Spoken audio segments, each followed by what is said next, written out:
நடுவின்றி நன்பொருள் வெக்கின் குடிபொன்றி குற்றமும் ஆங்கே தரும்.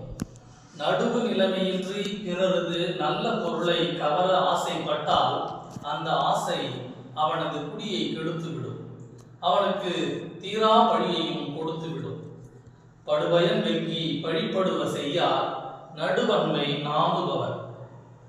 நடுவு நிலைமை அல்லாதவற்றை கண்டு நாணி ஒதுங்குபவர் பிறர் பொருளை கவர்வதால் வரும் பயனை மட்டும் எண்ணி அத்தகைய அறமல்லாத செயல்களை செய்ய மாட்டார்.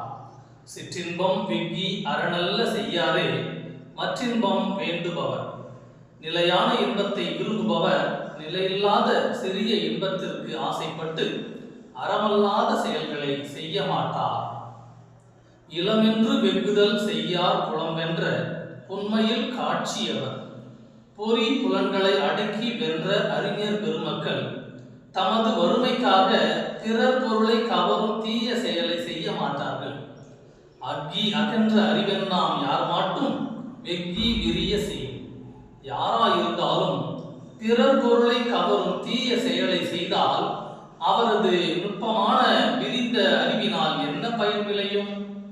அருள் வெக்கி ஆற்றின் கண் நின்றான் பொருள் வெக்கி பொல்லாத சூடைக்கெடும். அருளை விரும்பி அறவழியில் வாழ்பவன் பிறரது பொருளை விரும்பி கவர நினைத்தால் தீங்கு சூழ்ந்து அவன் கெட்டு ஒழிவான். வேண்டற்க வெக்கியாம் ஆக்கம் விளைவையின் மாண்டற்கரிதாம் பயன்.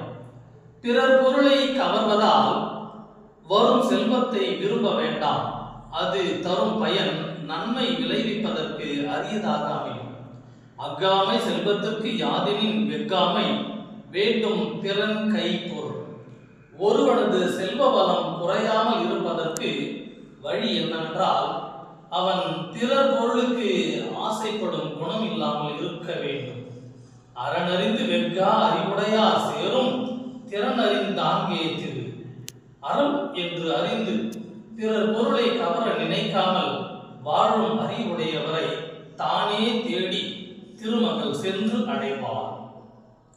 இரள் ஈனும் எண்ணாது வெக்கின் விரல் ஈனும் வேண்டாமை என்னும் செருக்கு.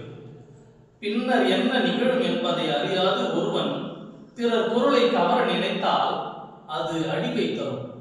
அப்பொருளை விரும்பாமல் வாழுதல் வெற்றியை தரும்.